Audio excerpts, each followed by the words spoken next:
ನನಗೆ ಈ ಜಿಲ್ಲೆಯ ಉಸ್ತುವಾರಿ ಮಂತ್ರಿಗಳಾದ ಮೇಲೆ ನನಗೆ ಯಾವುದೂ ಕೂಡ 100 ರೂಪಾಯಿ ಗ್ರ್ಯಾಂಟ್ ಕೊಟ್ಟಿಲ್ಲ. ಪುರೋಹಿತ ನಂಜೇಗೌಡರು ಹೇಳಿದ್ದಾರೆ, ನನಗೆ ಉಸ್ತುವಾರಿ ಮಂತ್ರಿಗಳು 2,500 ಕೋಟಿ ಅನುದಾನ ಕೊಟ್ಟಿದ್ದಾರೆ ಅಂತ ಹೇಳಿದ್ದಾರೆ. ನನಗೆ ಕೂಡ ಗೌರವಾನ್ವಿತ ಮಂತ್ರಿಗಳು ಅನುದಾನ ಕೊಟ್ಟರೆ ನಾನು ಕೂಡ ಅವ್ರ ಪಾದಗಳು ನಮಸ್ಕಾರ ಮಾಡಿ, ಪರವಾಗಿಲ್ಲಪ್ಪ ನಮ್ಮ ಸಚಿವರು ನನಗೂ ಕೂಡ ಅನುದಾನ ಕೊಟ್ಟಿದ್ದಾರೆ ಅಂತ ಸಂತೋಷವಾಗಿ ನಂಜೇಗೌಡರಿಗಿಂತ 100 ಪಟ್ಟು ಅವರನ್ನ ಹೊಗಳ್ತೇನೆ. ಬೈರತಿ ಸಿದ್ದೇಶ್ವರು ನಮ್ಮ ಜಿಲ್ಲಾ ಉಸ್ತುವಾರಿ ಮಂತ್ರಿಗಳು, ಅವ್ರ ಬಗ್ಗೆ ಅಪಾರವಾದ ಗೌರವ ಇದೆ. ಸಹಜವಾಗಿ ಅವರು ನನಗೆ ಜಿಲ್ಲೆ ಬೇಡ ಅನ್ನೋ ಸಂದರ್ಭದಲ್ಲಿ ಹಿಂದೆ ಕೆಲಸ ಮಾಡಿದಂಥ ಅನುಭವವಿರ್ತಕ್ಕಂಥ ರಾಮಲಿಂಗಾರೆಡ್ಡಿಯವರನ್ನ ನಮ್ಮ ಜಿಲ್ಲೆಯ ಉಸ್ತುವಾರಿ ಮಂತ್ರಿ ಬರೋದಾದರೆ ಸ್ವಾಗತ ಅನ್ನೋ ಮಾತನ್ನು ಹೇಳಿದ್ದೇನೆ. ಬರುವುದಾದರೆ ಹೈಕಮಾಂಡ್ ಒಪ್ಪಿದರೆ ಸ್ವಾಗತ ಅಂತ ಹೇಳಿದ್ದೇನೆ. ರಾಮಲಿಂಗಾರೆಡ್ಡಿಯವರು ಕೂಡ ಹಿಂದೆ ಇಲ್ಲಿ ಉಸ್ತುವಾರಿ ಮಂತ್ರಿಗಳಾಗಿದ್ದರು. ಇವತ್ತು ಗೌರವಾನ್ವಿತ ನಂಜೇಗೌಡರು ಹೇಳಿದ್ದಾರೆ, ನನಗೆ ಉಸ್ತುವಾರಿ ಮಂತ್ರಿಗಳು 2,500 ಕೋಟಿ ಅನುದಾನ ಕೊಟ್ಟಿದ್ದಾರೆ ಅಂತ ಹೇಳಿದ್ದಾರೆ. ಭಾಳ ಒಳ್ಳೆ ಕೆಲಸ ಮಾಡ್ತಾ ಇದ್ದಾರೆ, ನಾನು ಕೇಳಿದ್ದೆಲ್ಲ ಮಾಡಿದ್ದಾರೆ ಅಂತ ಹೇಳಿದ್ದಾರೆ. ಸಂತೋಷ. ಬಹುಶಃ ಉಸ್ತುವಾರಿ ಸಚಿವರಿಗೂ ತಮಗಿರ್ತಕ್ಕಂಥ ಅನುಬಂಧ, ಪ್ರೀತಿ, ವಿಶ್ವಾಸ, ವ್ಯವಹಾರ ಅಂತ ನಾನು ಭಾವಿಸ್ತೇನೆ. ನನಗೆ ಈ ಜಿಲ್ಲೆಯ ಉಸ್ತುವಾರಿ ಮಂತ್ರಿಗಳಾದ ಮೇಲೆ ನನಗೆ ಯಾವುದೂ ಕೂಡ 100 ರೂಪಾಯಿ ಗ್ರ್ಯಾಂಟ್ ಕೊಟ್ಟಿಲ್ಲ. ಹಾಗಂತಾನೆ ಯಾರನ್ನೂ ದೂರೋದಿಲ್ಲ.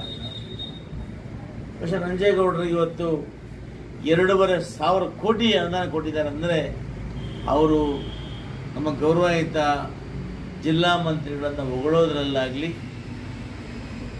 ಯಾವುದೇ ಒಂದು ಲೋಪ ಇಲ್ಲ ಅಂತ ನನ್ನ ಭಾವನೆ. ಯಾಕಂದರೆ ಉಪಹಾರ ಸ್ಮರಣೆ 2,500 ಅನುದಾನ ಕೊಟ್ಟಾಗ, 2,500 ಕೋಟಿ ಅನುದಾನ ಕೊಟ್ಟಾಗ ಅದು ಸ್ವಾಮಿನಿಷ್ಠೆ ಸಹಜ. ನನಗೆ ಕೂಡ ಗೌರವಾನ್ವಿತ ಮಂತ್ರಿಗಳು ಅನುದಾನ ಕೊಟ್ಟರೆ ನಾನು ಕೂಡ ಅವ್ರ ಪಾದಗಳು ನಮಸ್ಕಾರ ಮಾಡಿ, ಪರವಾಗಿಲ್ಲಪ್ಪ ನಮ್ಮ ಸಚಿವರು ನನಗೂ ಕೂಡ ಅನುದಾನ ಕೊಟ್ಟಿದ್ದಾರೆ ಅಂತ ಸಂತೋಷವಾಗಿ ನಂಜೇಗೌಡರಿಗಿಂತ 100 ಪಟ್ಟು ಅವರನ್ನ ಹೊಗಳ್ತೇನೆ.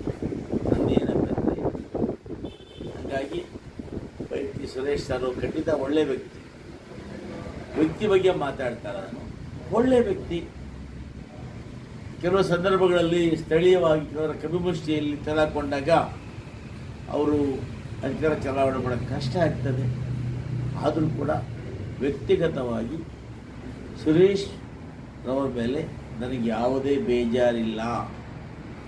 ನಂಜೇಗೌಡರಿಗೆ ಇನ್ನೊಬ್ಬರಿಗೆ 2,500 ಕೋಟಿ ಕೊಟ್ಟಿದ್ದಾರೆ, ಇನ್ನೂ 1,000 ಕೋಟಿ ಕೊಡಲಿ, ಆ ಕ್ಷೇತ್ರ ಅಭಿವೃದ್ಧಿ ಆದರೆ ನಂದೇನು ತಕರಾರಿಲ್ಲ. ಮಾಲೂರು ಕೂಡ ನನ್ನ ಪಕ್ಕದ ಕ್ಷೇತ್ರ, ಅಲ್ಲಿಗೆ ಹೆಚ್ಚಿಗೆ ಅನುದಾನ ಕೊಟ್ಟರೆ ನಂದೇನು ತಕರಾರಿಲ್ಲ. ನನ್ನ ಶಕ್ತಿ ಇಷ್ಟೇ. ನನ್ನ BPL MLA, ನನಗೆ 1,000 ಕೋಟಿ ತರೋ ಶಕ್ತಿ ಇಲ್ಲ. ಏನೋ ಅವರು ಚೂರು ಪಾರ ಕೊಟ್ಟರೆ 50 ಲಕ್ಷನೋ 20 ಲಕ್ಷನೋ 30 ಲಕ್ಷನೋ 1 ಕೋಟಿನೋ ಕೊಟ್ಟರೆ ಅದರಲ್ಲೇ ನನ್ನ ಜನರಿಗೆ ಅಗತ್ಯವಿರ್ತಕ್ಕಂಥ ಕೆಲಸಗಳು ಮಾಡೋದಕ್ಕೆ ನಾನು ಪ್ರಯತ್ನ ಮಾಡ್ತಾ ಇದ್ದೀನಿ. ನಾನು ಅಗತ್ಯ ಕೆಲಸಗಳು ಮಾಡಲಿಕ್ಕೆ ನಾನು ಪ್ರಯತ್ನ ಮಾಡ್ತಾ ಇದ್ದೀನಿ. ಹಾಗಾಗಿ ನಂಜೇಗೌಡರು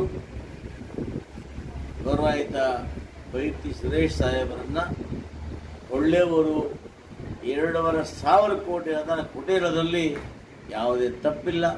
ಹೇಳಿಕೆ ಸರಿಯಾಗಿದೆ. ನಾನು ಕೂಡ ಅದಕ್ಕೆ ಗೌರವಾನ್ವಿತ ಸಚಿವರಿಗೆ ಅಭಿನಂದನೆಗಳನ್ನು ಸಲ್ಲಿಸ್ತೇನೆ.